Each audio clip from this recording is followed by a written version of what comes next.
There is something that boils my blood. There's something that pisses me off in fantasy books. My favorite genre, first of all, I want to clarify, is fantasy. I love fantasy more than anything in this world, but I abhor fantasy villains like fire. I hate them. And you see, I didn't know why before this video, but I think I finally nailed it down. It's because fantasy villains are not respected by fantasy authors. I want fantasy authors to start respecting fantasy villains. I want them to give them more attention because it's all about the protagonist. It's all about the good guy. It's all about this boy and this girl who are the protagonists, who are leading the story. This is boring. This kills the story for me. The protagonist, of course, you should give your protagonist an attention, but the villain should also be given equal attention, if not more. Because at the end of the day, if you have a well-written villain and if you have a well-written protagonist, I promise you, people will be screaming about your well-written villain all the time. Like if you talk about Batman and Joker, like a lot of the people just say, you know, I love Batman. Why? Because he has amazing villains. I mean, what villains does Iron Man have?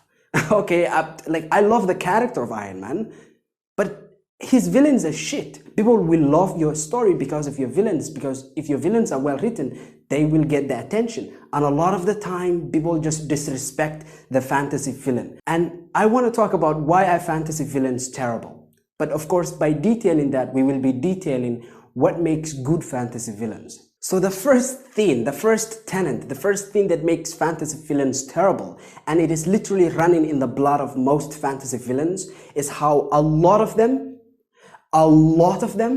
one more time, a lot of them just do not attack the protagonist directly. It's quite simple. In fact, I learned this from one of my favorite fantasy authors, Jim Butcher, the writer of the Dresden Files. Remember, your antagonist has a goal, and his goal is running exactly counter to whatever your protagonist is. Your antagonist has to be just as driven, has to have just as much perseverance.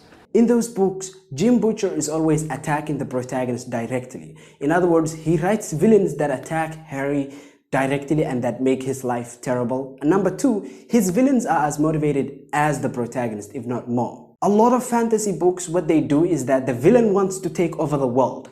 The villain is a dark lord that wants to destroy the world. Okay.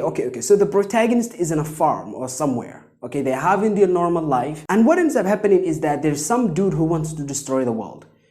Do you see the problem with this?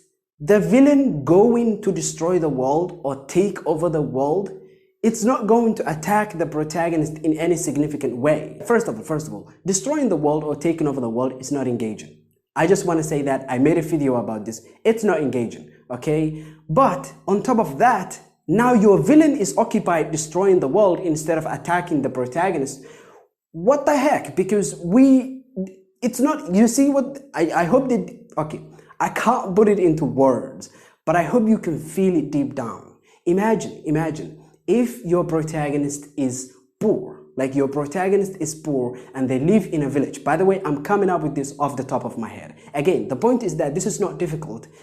Fantasy authors just don't want to do it because they don't give a damn about the fantasy villain. That's the problem. They have to start giving a damn because it's not that they cannot do it. Anyhow, you have this dude or this girl and they are poor in a village, okay? And in that particular village, well, guess what? Imagine if the villain is some tycoon or some rich bastard who is leeching all the money from the villagers. Now, this villain attacks this protagonist directly and maybe, infiltrating his whatever or stealing money from him like Robin Hood, something like that. It's going to be way more engaging than, oh, there is this guy who came out of nowhere suddenly and wants to destroy the world. And I hope you can feel it deep down. And number two, fantasy villains, first of all, they are occupied with stuff that doesn't attack the protagonist, but also they're sometimes checklist villains. In other words, the villain is going to do A, B, C, D, E, and when he does E, he's going to destroy the world.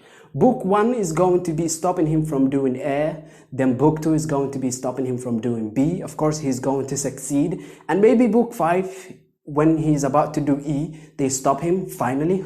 Thank the Lord. The world is saved, everyone. We can go back to our village now. You see what the problem with this? It's predictable. So that's the second problem with fantasy villains. It's that they are checklist villains. Unless you are someone who has experience writing thriller books and you can somehow have proper engaging twists to all of it such that you can make it interesting, I do not think you will have the ability to pull it off and to make a checklist, a flat checklist, you know, like flat out checklist. I'm going this, then this, then this, then this. And if you don't stop me by then, I would have done whatever terrible, evil thing I would have. Yeah, I do not think if you are not someone who is familiar with writing thriller books, you can pull it off.